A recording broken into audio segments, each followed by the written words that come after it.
Hmm. Okay, good. We are up and running. I'm pulling my notes up really quickly.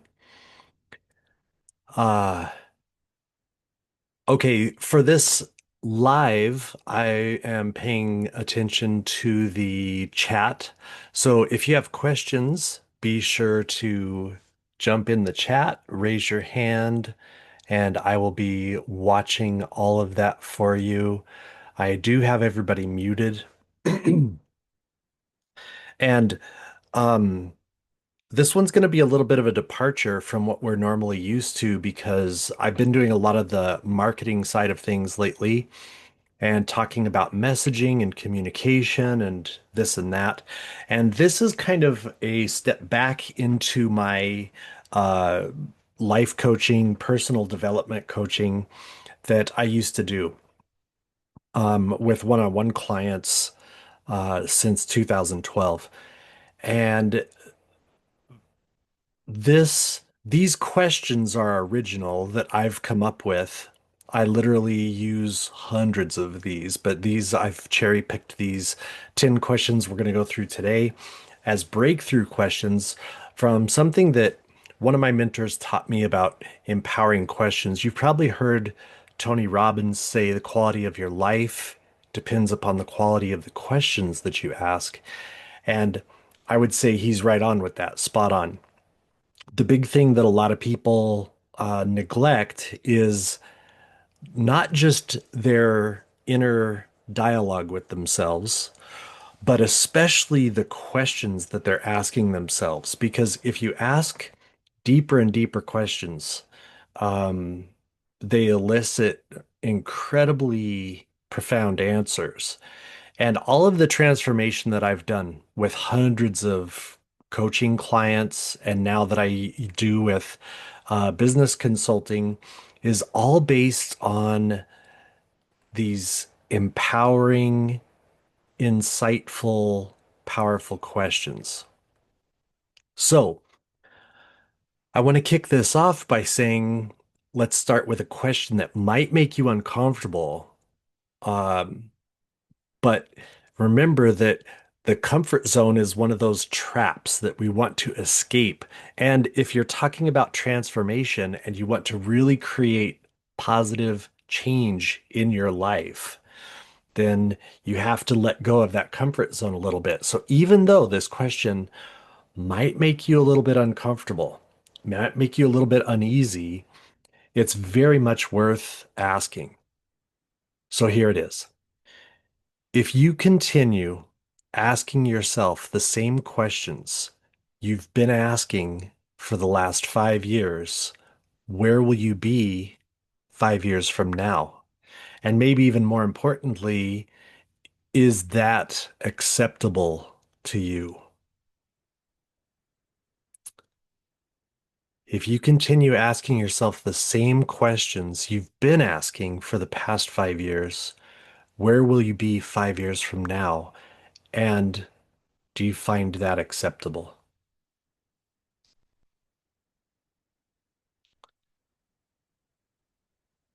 It's a powerful question, gets a lot of wheels turning. So, the reason that I find most people stay stuck isn't because of a lack of talent or resources or opportunities, even. It's because they're running unhealthy, unproductive mental software. They're asking themselves disempowering questions instead of empowering questions. And often they don't even realize how disempowering the questions they're asking themselves are. So, one of the first things I want to mention is just the question quality principle. Your brain is essentially a question answering machine. It's constantly scanning your environment for answers to whatever questions you're consciously or unconsciously asking. The problem is, most people are asking really terrible questions.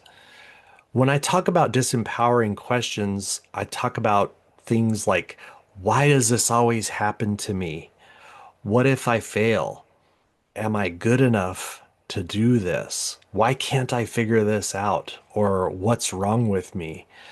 That why me kind of questioning, reasoning type of thing. And the thing about our unconscious mind is that it will always find an answer and it will back that answer up with evidence, no matter what the answer is, no matter what the question is. So if we have a disempowering question, it will find an answer to that and it will give evidence. Like it will say, if you ask, why does this always happen to me? It'll say, well, because you're not good enough, or you're not capable, or you're stupid. And it will give you examples of moments in time when you had stupid moments or incapable moments. And it will prove to you that incapability or that stupidity. And it will do the same thing if you ask a different question, an empowering question. So, this is one of the things that leads to limiting beliefs, and it's one of the ways to break out of limiting beliefs and get into an empowered state where you can act in unlimited ways and are capable of doing things that at one time might have seemed impossible. So, what could you do if you could flip that script and we could program your unconscious mind to automatically scan for breakthrough possibilities instead of limitations? I'm going to have a quick neuroscience moment with you. There's a part of the brain that I talk about once in a while called the RAS, the reticular activating system. It's like a search engine and it filters like 11 million bits of information that hit your senses every second. It's filtering those down to just a handful that you can consciously process. So your RAS is programmed by the questions that you ask. It's programmed by observations that you have and ultimately because of the questions that you ask. So if you ask limiting questions or you ask disempowering questions, it shows you a limited, disempowered world. So by asking empowered questions, you suddenly start to notice opportunities that you may never have noticed before. You start thinking in ways that you never thought before, and you notice limitations disappear. My definition of empowerment is minus limitations. Anything that takes away a limitation, that eliminates a limitation is empowering. So to be empowered means to be without limit or with less limits.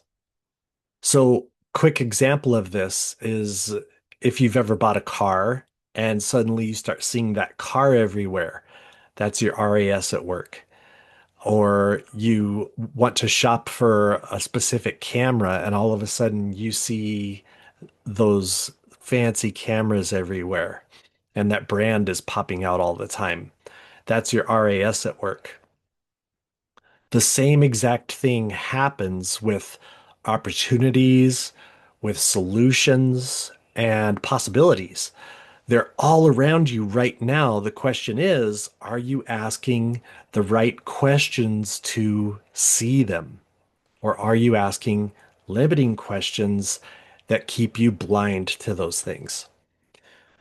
So here's what the stakes are. The thing that most people don't realize, um, you're already asking powerful questions every day. The problem is that they're usually powerfully negative. The average person asks unhealthy questions that are limiting, and they bleed into your beliefs and can even bleed into your identity if somebody starts saying, I am stupid, or like, I'm not capable. I just don't have those capabilities. And it can be incredibly destructive. The belief I'm not good enough is just an answer to what's wrong with me. The belief that success is hard is just the answer to why is this so difficult? If you think of it that way, the belief that I don't deserve happiness is just the answer to why don't good things happen to me? So the real question becomes, if you're going to program your unconscious mind anyway, why not program it for breakthrough instead of breakdown? It's a really good question to ask.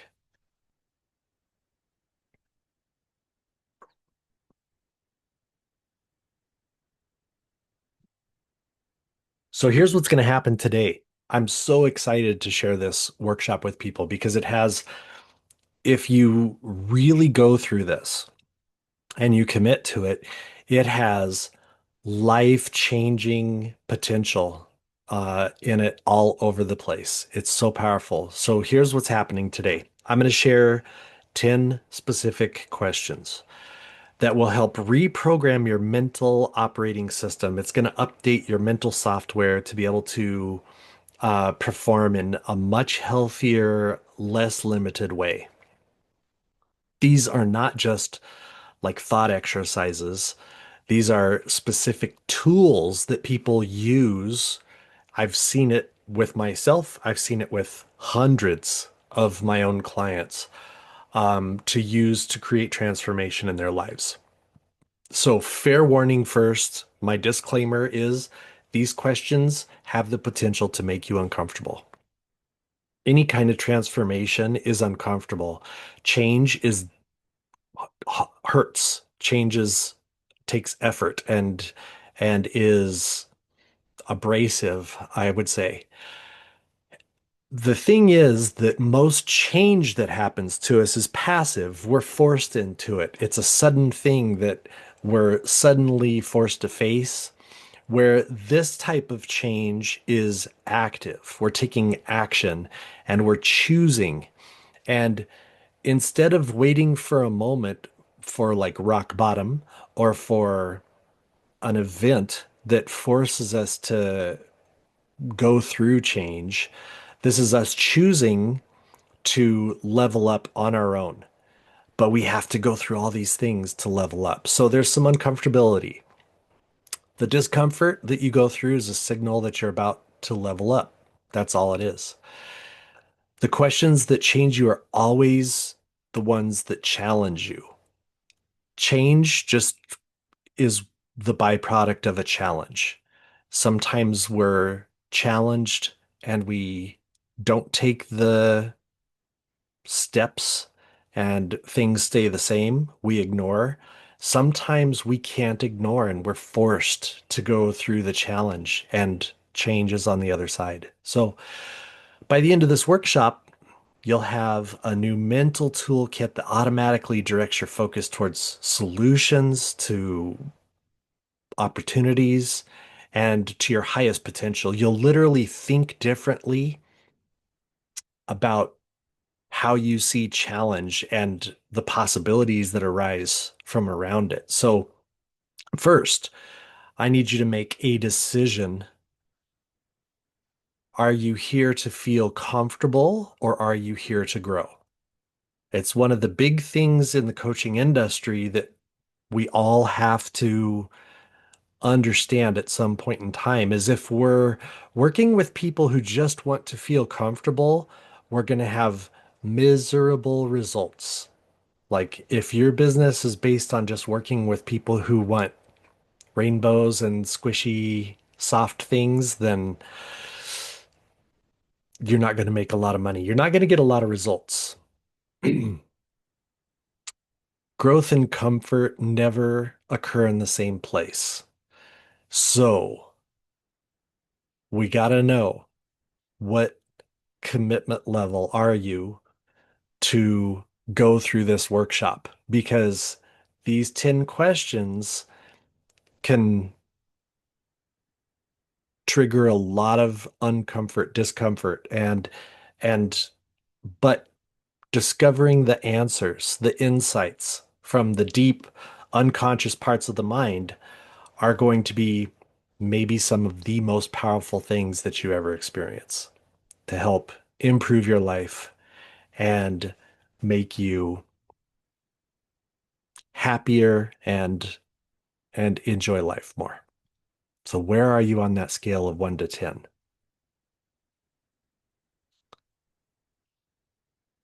I see an 8. Let's put some in the chats. A 7, hesitant. Yeah. Yeah.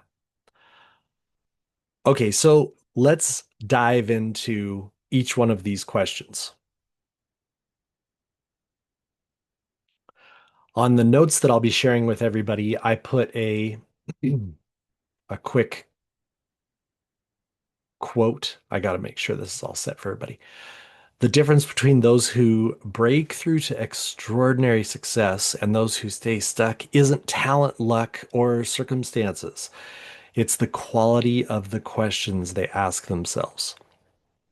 So we're going to go through each one of these questions. Question number one, if we're talking about it, I want to talk a little bit about just the psychology behind it first, and then I'll introduce the question and give you a moment or two to see what comes up. I do suggest to have a piece of paper or a word processor open where you can write down your answers or type your answers real quickly and have them recorded. The initial things that come up can be very powerful. Later on, after the workshop, you can spend more time with each of these questions and see what comes up at deeper levels. So let's talk about the psychology behind it first. Most people try to change their actions while keeping the same identity. And this is why a lot of behavior changes, like 95% of behavior change fails. Your identity is how you see yourself. It's the master program that controls all your behaviors. So if you see yourself as someone who struggles with money, you'll unconsciously sabotage financial opportunities. If you see yourself as a not a morning person, you'll never consistently wake up early. Your actions will always align with your identity. And this question works because it bypasses years of gradual change by having you step directly into your future identity. And instead of asking, what should I do, which comes from your current limitations, you're asking, what would that version of me do, which accesses wisdom and courage. And your current self concept doesn't have any say because you're asking it from a different, healthier, evolved perspective. So I had a client years ago who wanted to become a successful entrepreneur, and she saw herself as just an employee. And instead of trying to change her actions or do identity work with her, we shifted the question to what would somebody who already runs a successful business do in this situation? And suddenly, she started to make like CEO level decisions while still in her corporate job. And within 6 months, she'd already become a budding coach in the Bay Area and has gotten really, really popular since then. So it's been very, very powerful for her. Let me push the button here and we'll share the first question.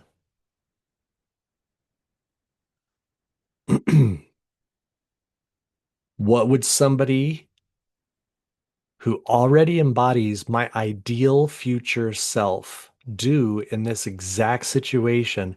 And how will I step into that identity starting now? Sometimes these tap in so deeply, you have to ask them twice or repeat them a couple of times and let it really sink in. What would someone who already embodies my ideal future self do in this exact situation? And how will I step into that identity starting now?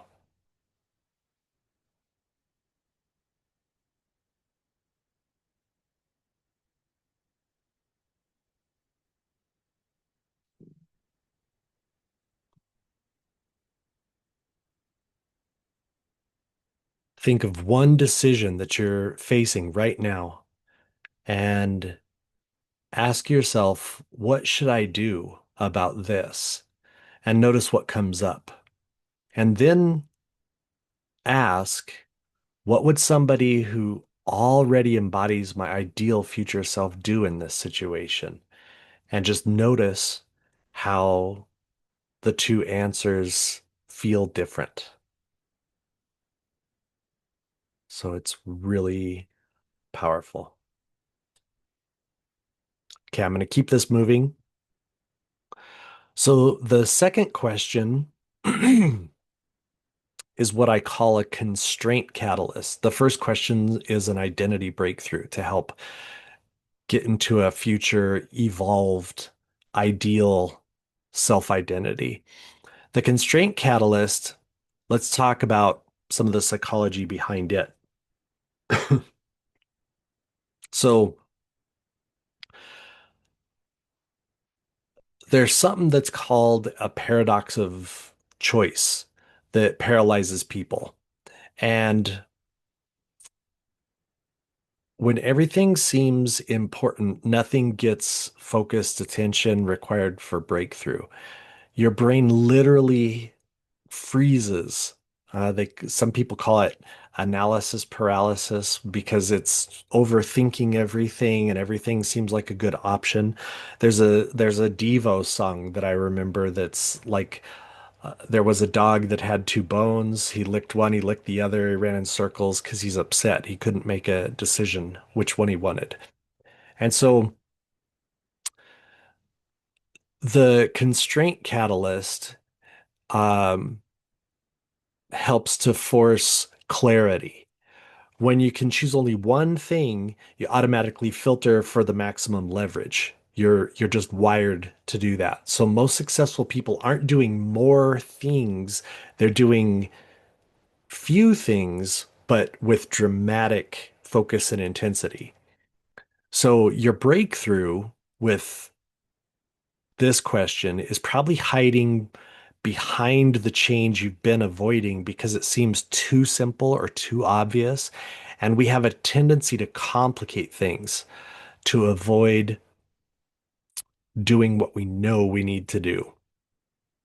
So I had one client who came to me like with overwhelm because they had a dozen different goals. When they listed all the goals that they wanted to do, and it was just like for an outsider in my position, I could see how spread thin they were. And of course, nothing's getting done. You're trying to cook 10 meals all at one time, and like nothing's getting done. So we narrowed everything down to where she was able to just choose one. And she realized like hyper focus on that one with intensity. Um, I think focused on her morning routine. And then that changed everything. All of a sudden, she gained momentum in business and health and relationships and fitness. And it was just ongoing from there. So, one of the things we'll share this question. Question number two.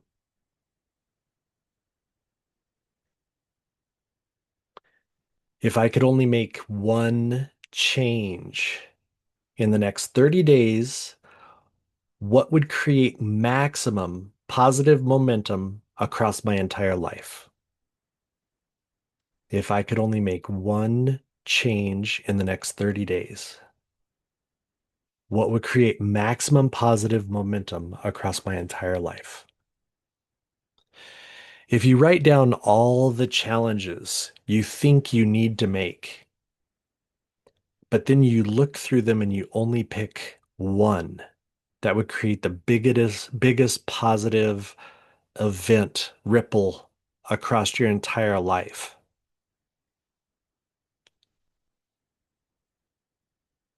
That's going to be the constraint catalyst, limiting yourself down to just choosing one, right?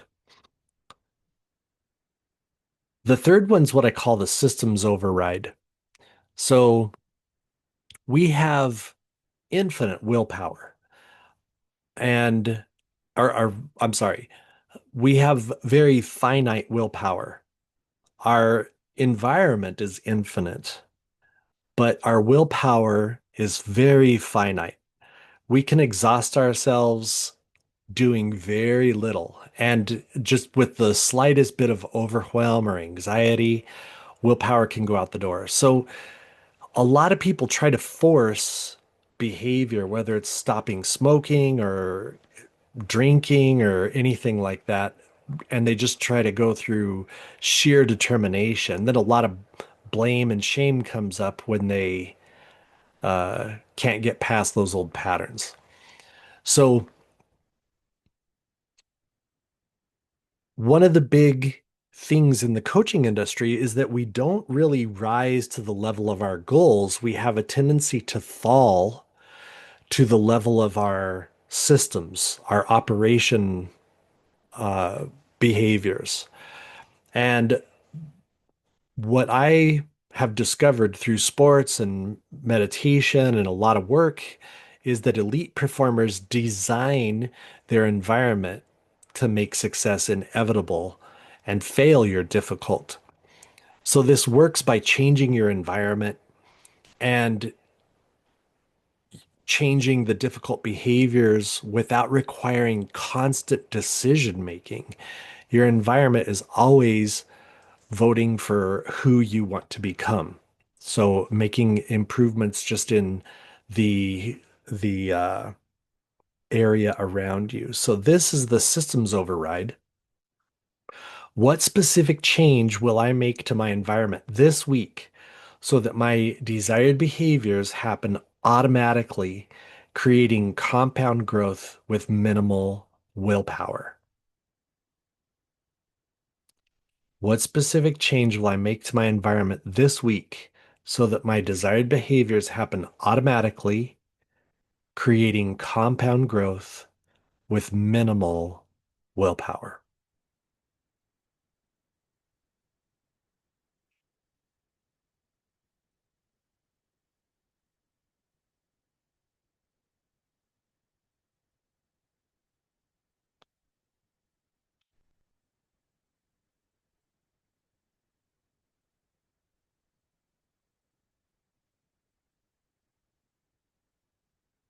That's a good one, right? Successful writers put their phone in another room or turn it off when they're supposed to be at work at their computer. Um, Fit people prep healthy meals so that they don't fall to impulsive binge snacking. Um, different things like that, right? So the fourth question is a really good one. It's something I call the fear compass, and it's insanely powerful as well. Often fear masquerades as a protector, like a defense mechanism. And it's actually the internal navigation system pointing towards greatest opportunities of growth in a lot of cases. Things you're most afraid to do are usually the exact things that would transform your life. So this question doesn't eliminate fear, but it looks at it in a different way. It changes the perspective of fear. It reframes it as information. Your fear is showing you where your power is waiting to be claimed. Every fear is just excitement without the breath, if you think of it like that. And so a lot of times you already know what you need to do. You're just afraid of what success might require you to become. Most people aren't afraid of failure, they're afraid of success and the responsibility that it brings. So, this is the fear compass. What would I do if I knew failure was impossible? And how could I take one small step towards that vision today? What would I do if I knew failure was impossible?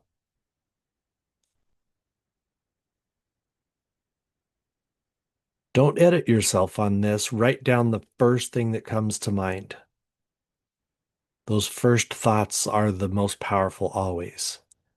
And what's the smallest step that you could take towards that vision today?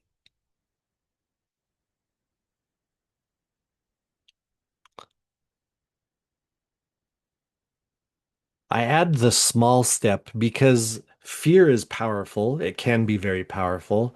And if we're just taking a small step towards it, it helps lend courage. Because we take that small step and the small step's easy, but then we realize, like, oh, this isn't something to really be that afraid of. That small step was simple, but probably profound, probably powerful. And now it's going to be easier to even take the next step and the next step.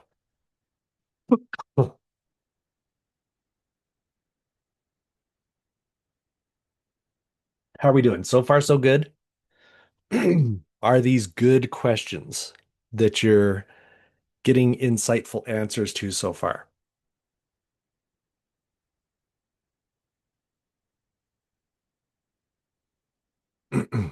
Yeah. Okay, good. So number five is what I call the future self-download. So the if we're talking the psychology behind this, your beliefs are the invisible architects of your reality. Your beliefs form what you believe to be true and real. Most people try to build a new life on the foundation of old beliefs, which is why they keep getting the same results, even if they're using different strategies.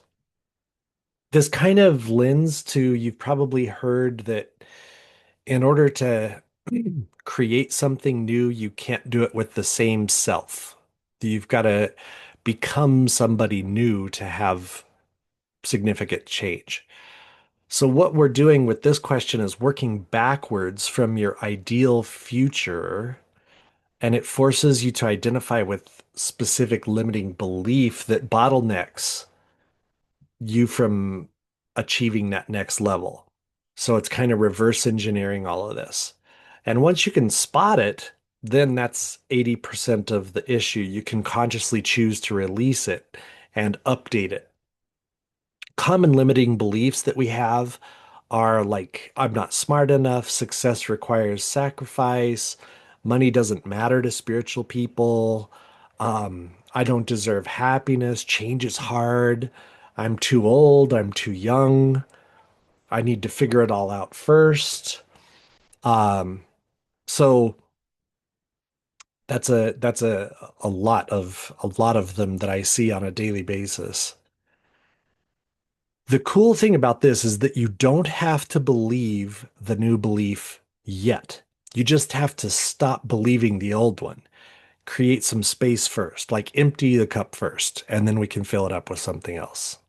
Then the new belief can take root. So I'll share my screen here. We'll go into question number five, the future self-download.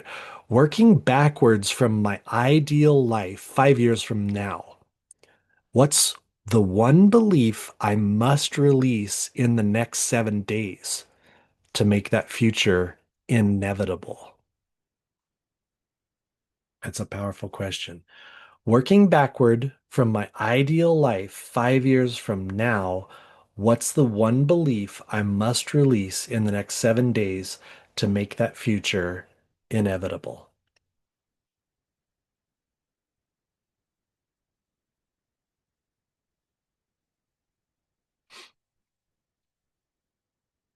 If you visualize your ideal life 5 years from now in vivid detail, and ask what belief about yourself, what belief about your success, what belief about your life would make that future impossible. That's the belief to release.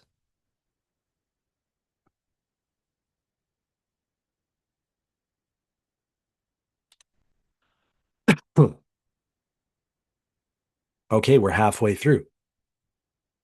So the next one is what I call the courage activator. Um, Courage, you've probably heard it's a famous saying, courage is not the absence of fear. It's feeling fear and choosing to go forward anyways. It's choosing growth anyways. So this question becomes your automatic response system for moments when you want to retreat into your comfort zone, which is very easy for us to do. And instead of that, you can ask this question, the courage activator. So it works because it's got what I call a micro action component, which is really crucial because when we take courage and we build it little by little through practice, and we experience these small acts of bravery, and we do that over and over, they have a tendency to compound. And then in a fairly short amount of time, you can create incredibly life-changing confidence. And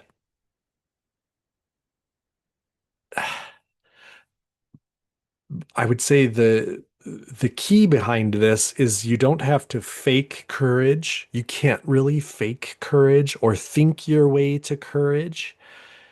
But by doing this and asking this question and acting upon it, you just become one who is courageous. It's very, very powerful. So each little micro action rewires your nervous system to handle bigger and bigger challenges. I had a friend who was, um, what's the word? Like they were they were invited onto the Tim Ferriss show.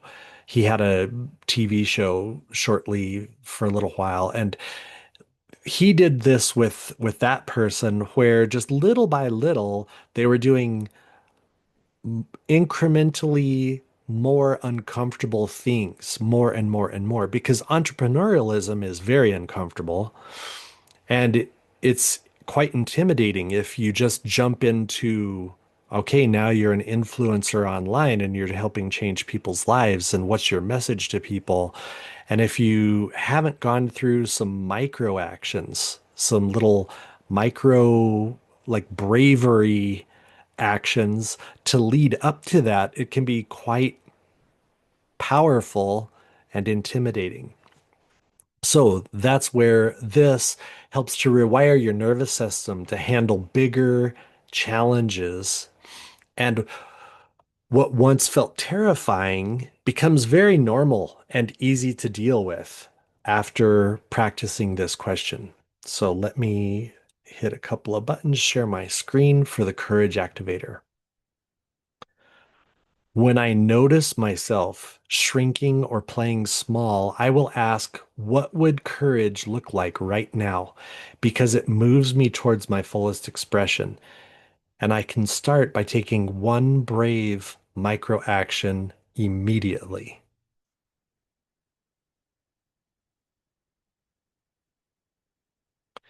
One of the keys to this question is that first we must learn how to notice when we want to shrink or play small. And then when we do notice that, it will trigger asking, what would courage look like right now? And then giving that space to answer. The answer will come from the unconscious. It'll come from a place that you may not understand where the answer comes from, but something will come up and answer. I will ask, what would courage look like right now? Because it moves me toward my fullest expression. And I can start by taking one brave action immediately.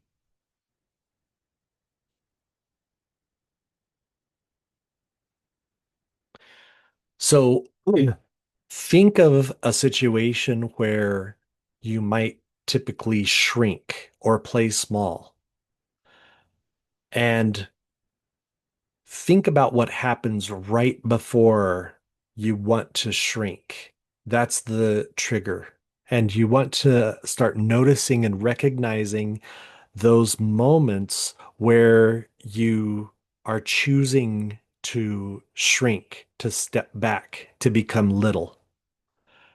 And then instead of doing that, ask the question, what would courage look like right now? That's where the power of that question, it can be one of the most powerful things you do and life changing. Because instead of shrinking, even if you just stay the size you are, you don't have to become like a superhero, but even just staying the size you are and taking a little micro action that creates some bravery, before long, you're a powerhouse. It just adds up. It adds up. So it's quite powerful. Everybody doing well so far? So far, so good. Seven is a really powerful one as well. Every one of these, it's tough for me to pick a favorite, but I love seven is what I call the authenticity unlock. And the thing about this question is that self-deception is some of the most expensive luxuries that none of us can afford. And most people intuitively know what they need to do or who they need to become and what they need to let go of, but they pretend that they don't know how to avoid the responsibility of change. Because when you're wanting to make improvements, we all know what would improve our life, or we have a good idea of it, but we somehow allow ourselves to pretend that we don't know. It's interesting. So, this question cuts through self deception and it connects with the inner wisdom that we possess. The answers that come up are usually the ones that we've been avoiding because they require you to change. And most of us want to stay playing small and staying in our comfort zone, and we cannot change in our comfort zone. It does not work.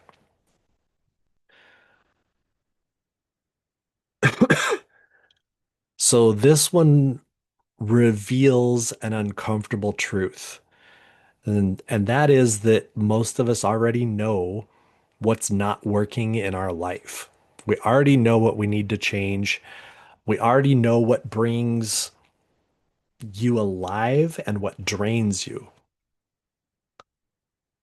So the question is, when will you stop pretending that you don't know? And it's very, very powerful. One of my clients kept saying they didn't know what career path they needed to take. And I asked this question over and over and over and over. And they said, I know that I need to leave corporate and become a coach. And she'd known for years and was miserable working, doing what they were doing. But had been pretending the whole time because the transition is scary. And it was the whole reason they'd hired me to be a coach. And so they hired me to be a coach because they needed somebody to tell them to reveal something that they already knew, which when it comes to transformation, that is a lot of it, is the person already knows. Even if it's unconscious, it just needs to be uncovered and revealed. So the authenticity unlock, what will I stop pretending not to know about myself in order to live more authentically? And how will I honor that truth today? What will I stop pretending not to know about myself in order to live more authentically? And how will I honor that truth today?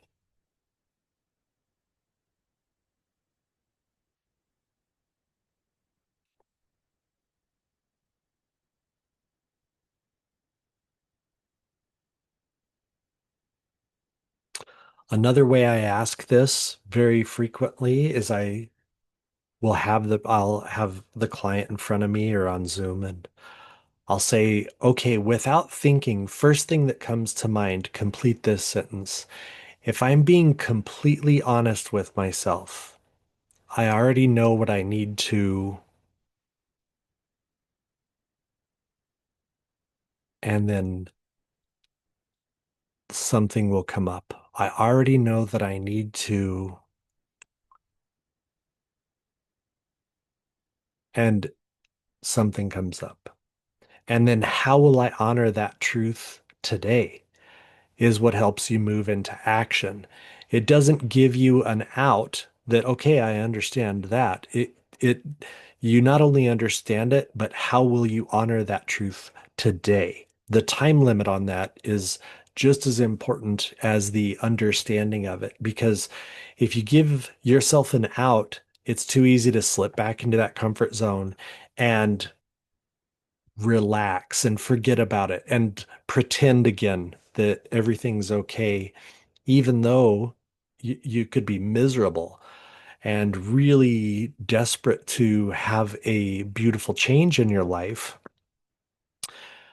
So that time constraint on there of how are you going to honor it today is crazy powerful, right? Okay, we're on to question 8. The energy audit is what I call this one. And because I consider energy to be our most valuable resource. The way that we compose ourselves and move and give, like the way we use our time, it's energy output. So I consider that our most valuable resource. And one of my mentors used to talk about having energy leaks. People were leaking all their energy by being scrolling on the phone or doing this or doing that or with toxic relationships or other meaningless activities, mental clutter. And so high performers are ruthless about protecting their energy. I'm a big fan of tennis, and I was just watching the French Open, and Arina Sabalenka had just won a match, and they were talking to her coaches post game, and the coaches always talked about how they um, handle energy. And they were saying, like, go into that a little deeper. And the coach was even saying, like, even interviews like this can be a waste of energy or not a good use of energy. We need to start reclaiming energy the second that the last match was over because tomorrow we've got another match. And they said, so we do things like stay out of public. We eat well, rest well, recuperate in specific ways, and then we think about the next match in a specific way. And all of our energy is focused on the high performance and what's going to have the best maximum output for what they want to have happen. So it's really incredibly powerful. So every unit of energy that you reclaim can be invested into activities that actually move your life forward. And I think in my experience, I believe most people are exhausted, not because they know they have work that they need to do, but they're spending all of their energy in other ways, doing unimportant things, having that energy drain, that leak. So negative people who complain constantly, social media consumption that leaves you feeling drained, feeling depressed or worse than you were when you started, um, not having boundaries and doing activities that you would rather not be doing, physical clutter in your environment, all sorts of things can be a drain of energy. So number 8 is all about that energy audit. What will I eliminate from my life in the next 48 hours that drains my energy so I can reclaim that power for what truly matters? What will I eliminate from my life in the next 48 hours that drains my energy so I can reclaim that power for what truly matters?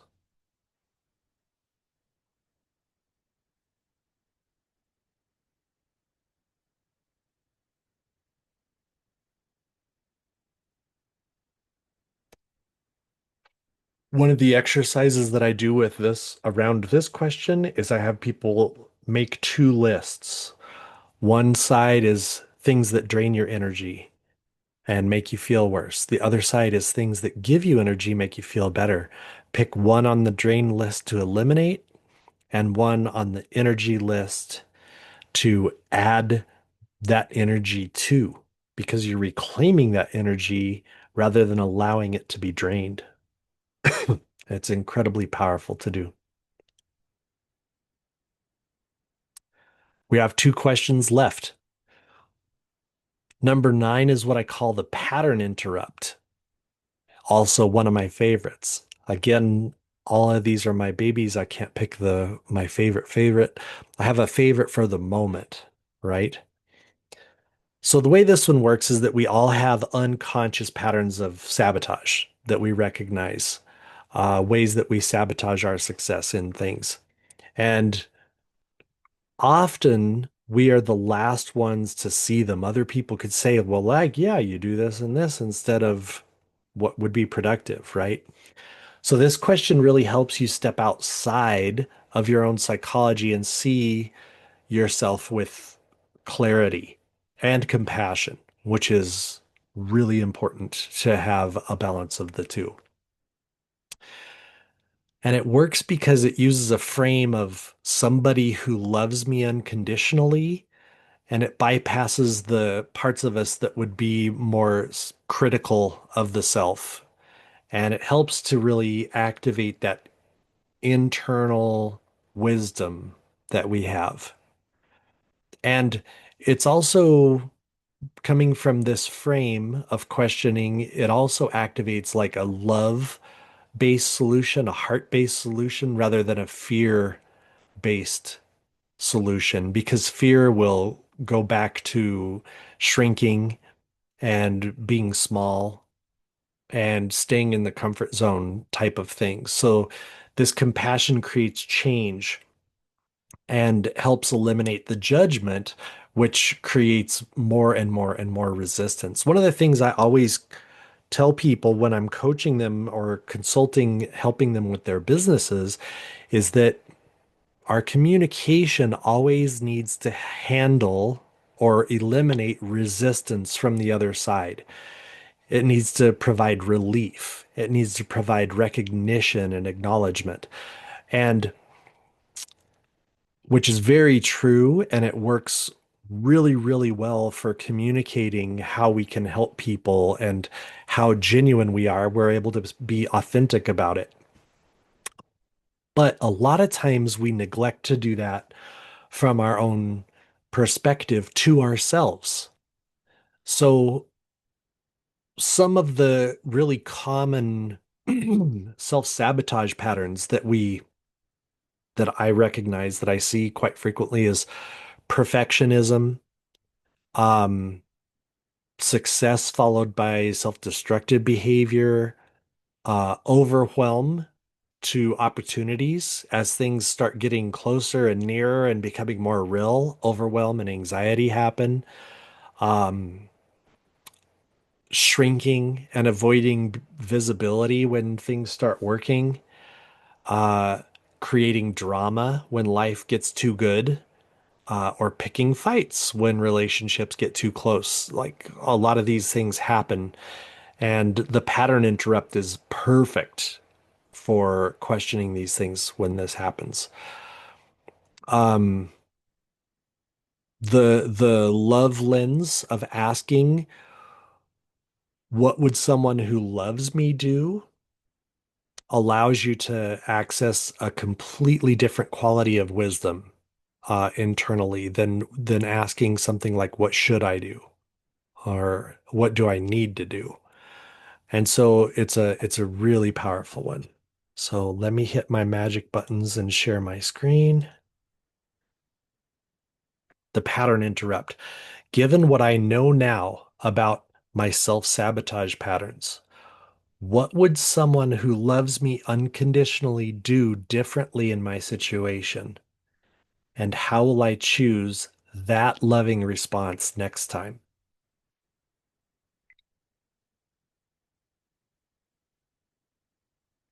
So, a key to this is to recognize one pattern of self sabotage in yourself. And then imagine someone who loves you unconditionally. And what would they gently suggest you do differently? And just notice, how does that feel compared to your usual self criticism? So this one takes a little bit more deeper insight because you want to recognize a self-sabotage pattern. Once you have that pattern, imagine it, look at it, and then ask, what would someone who loves me unconditionally do differently in my situation? And how will I choose that loving response next time?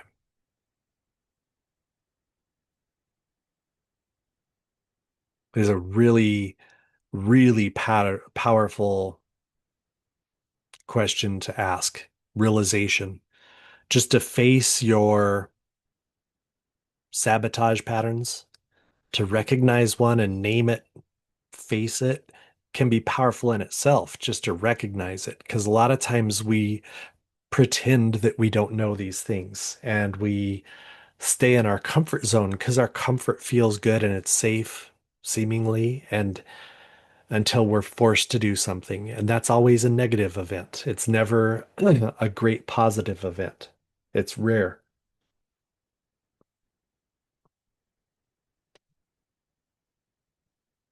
Okay, and we are down to number 10, which is what I call the legacy decision.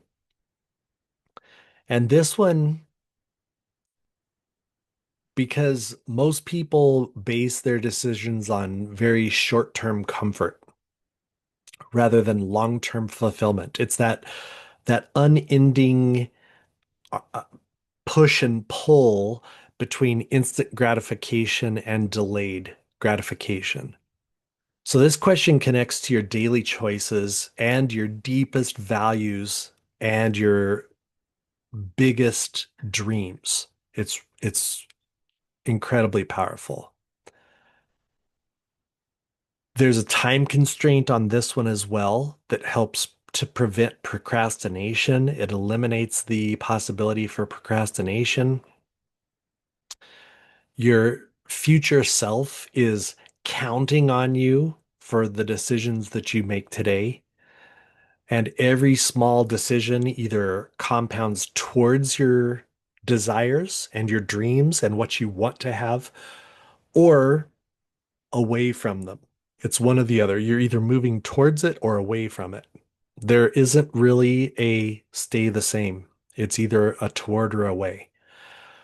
And so the compound effect is that success isn't built in dramatic moments. There's no such thing as a overnight success. Overnight success happens after thousands of nights of building skill and practice and like getting things to where they're working really, really well.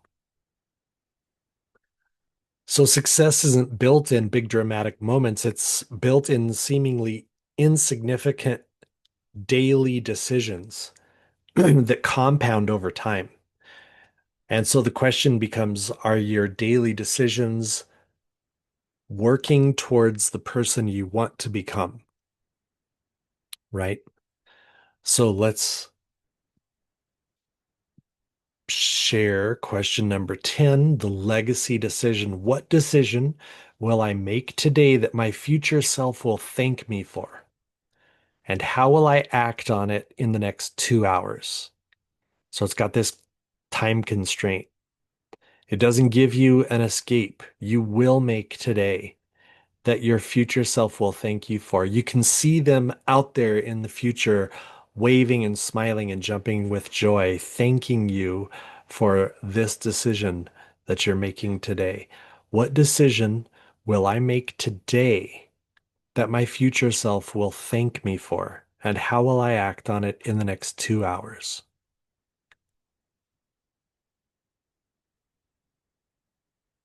You can picture your future self 5 years from now living an ideal life that they love. Everything they've wanted is what they're experiencing. What would that version of you want you to decide today?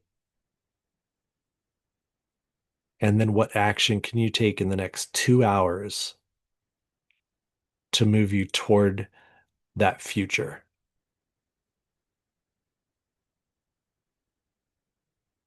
It's very, very powerful.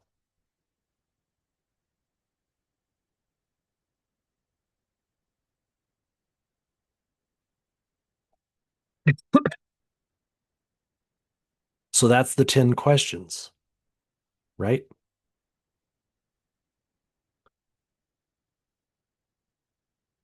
You just experienced 10 different ways to reprogram your mental operating system. The difference that separates the people who transform their lives from those who are just collecting interesting concepts, because that's a thing, is integration and actually doing these, not just cool, these are 10 cool questions I can share with people, or this is a really interesting subject, or anything like that. This isn't information. If you integrate this and you actually put it to action, it is the most powerful tool that you can develop to make positive changes in your life. It's not just for an entertainment value. The goal is not to remember all 10 questions, but to use these to identify the question that will create the biggest breakthrough. Remember, these are 10 breakthrough questions. We're not trying to make 10 breakthroughs. Remember the constraint that we talked about earlier, the constraint catalyst. I don't want to overwhelm you with 10 questions and put you to work going like, okay, do all 10 of these and go crazy. Look back at the notes that you created as these questions were being asked. You felt different levels of discomfort and recognition and resistance, all of that emotional response as these questions. Some of these questions might have felt like a punch to the gut or an eye opener, just a shock. Might have had an epiphany or a deep realization as these questions were asked. So, which question made you the most uncomfortable? Circle that question. That discomfort isn't a warning sign, it's a growth sign. Your nervous system is telling you this is where your breakthrough lives, right? That uncomfort is covering your breakthrough. Which question did you want to skip or avoid? Because that Avoidance is your unconscious mind trying to protect you from change. But protection from change is protection from growth.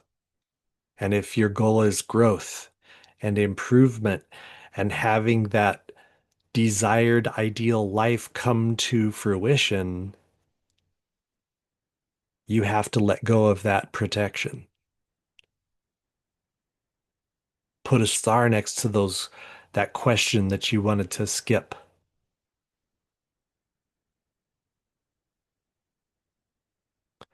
Which question immediately brings up a specific situation or challenge in your life?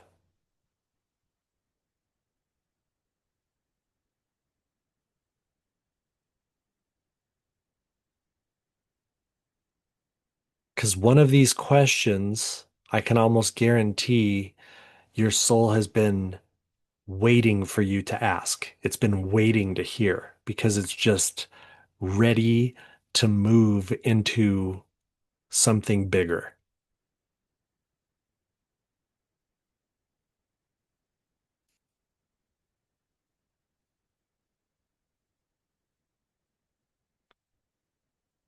Successful people run towards their discomfort. They know that the discomfort is the door they have to walk through to build their dream.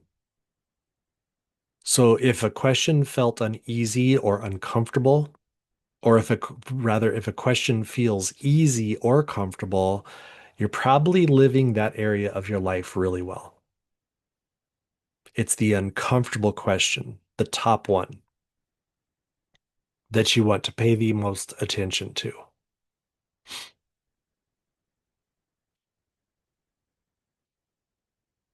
So when I do this exercise with clients and we go through these questions, we circle the one that's the most uncomfortable. Pick one of those highly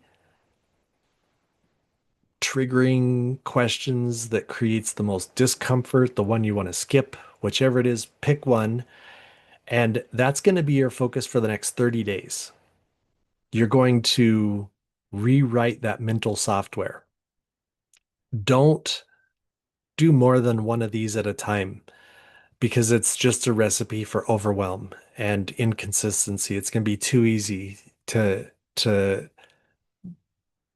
quit, right? So write down your question that you're choosing and literally handwrite it down and consider it your breakthrough question for the next 30 days. It's for this month. This is your question. Pick a time that's going to be consistent that you will ask yourself that question every day. Ask it with your morning coffee, ask it during your commute to work, ask it when you wake up before you brush your teeth, ask it any point. Just be consistent about it.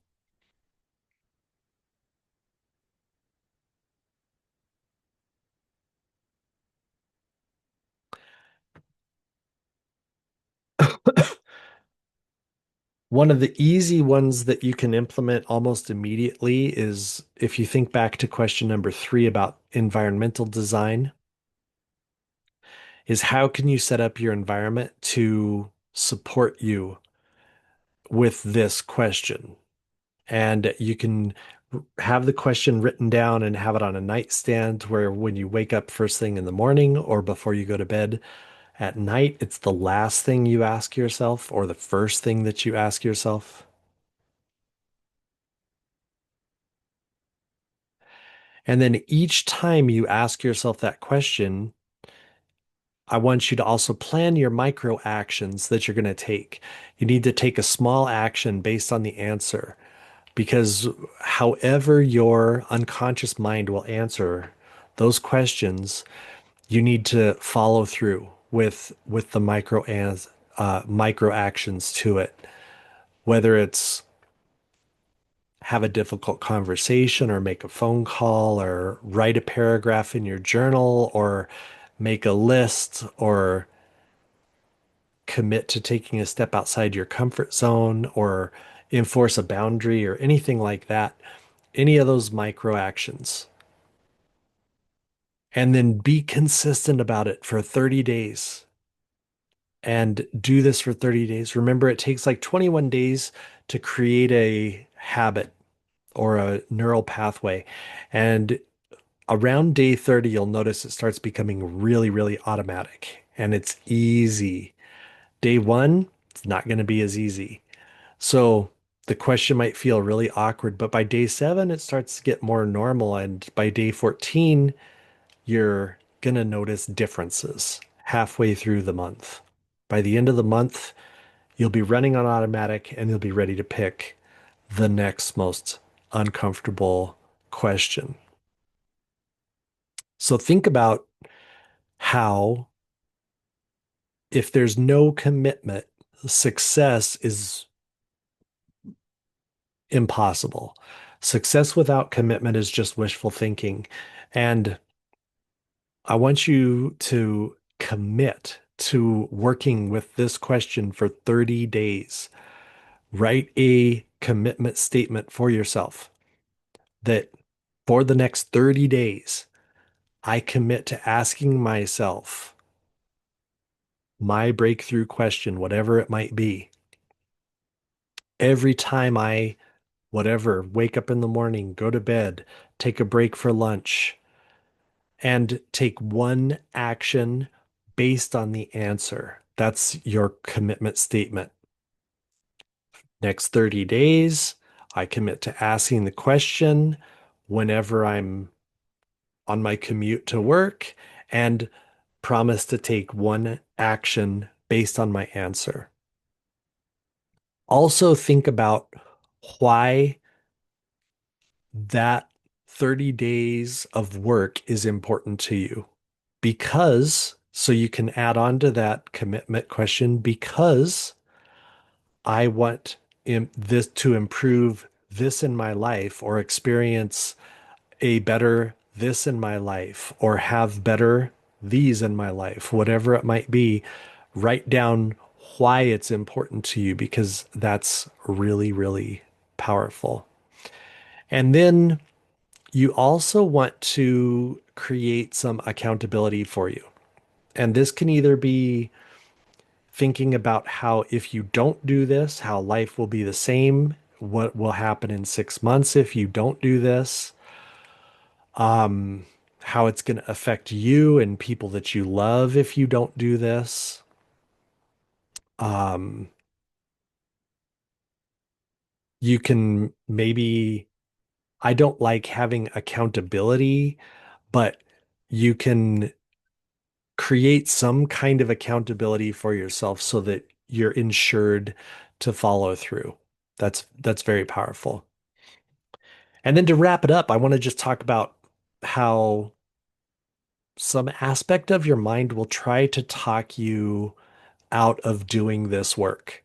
It will say things like, this is too simple. I already know this kind of stuff. I don't have time for this. This isn't going to work for me. It's very normal. Resistance always appears right before a breakthrough. I always talk about this type of stuff. Right before the best things start to happen, a big obstacle comes up. There's always some kind of resistance.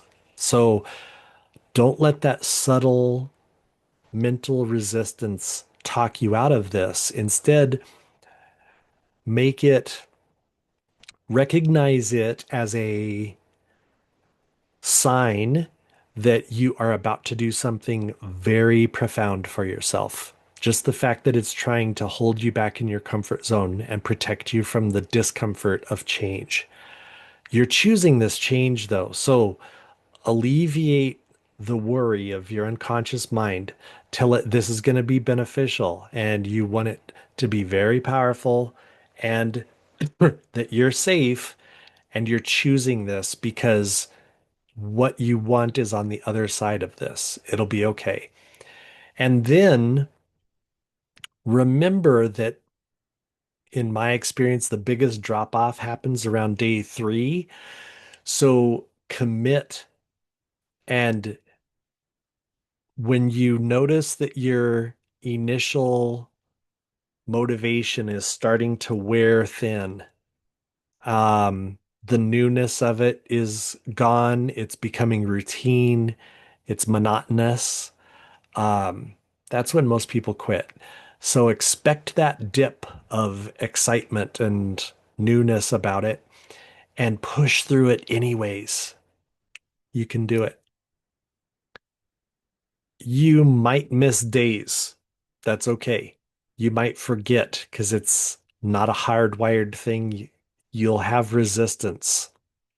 None of that is failure, and none of it is gonna wreck the process. The goal is not perfection, it's just consistency. So miss a day, then start the next day. No judgment. Just set yourself up for success and commit as best you can to it.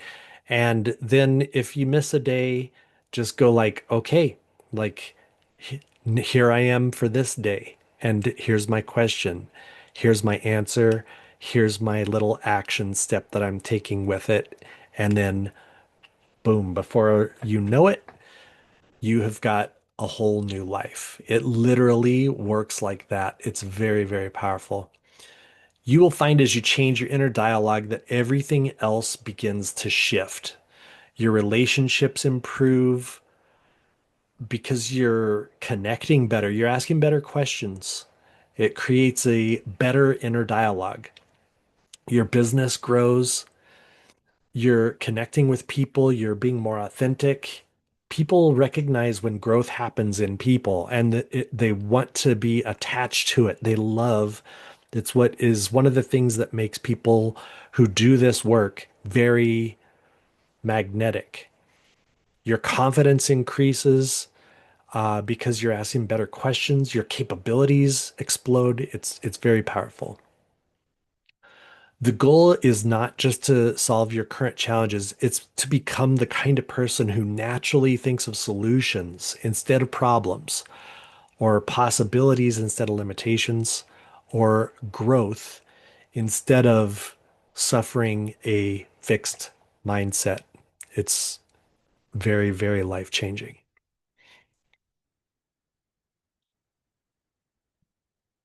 So you are literally leaving here today with something more powerful than information, but you have tools. These are actual tools that you can put to work for you, and using them correctly, you can come out the other side a completely renewed person. Somebody who is moving from limitation to empowerment, somebody who has got a predictable pattern of success, somebody who can guide others to move into more powerful versions of themselves as well. So I would say before you leave, look at your worksheet one more time and read your commitment out loud to yourself. Feel the weight of that promise.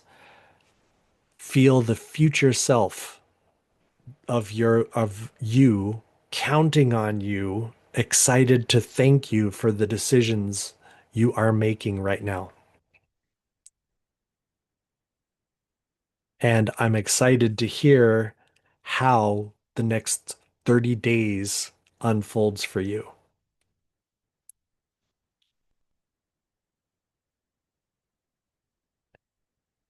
And I appreciate you all being here. And we will see if there's any quick questions.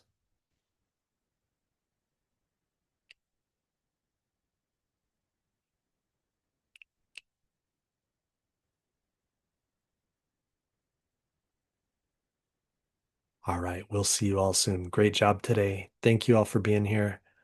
I will talk to you soon.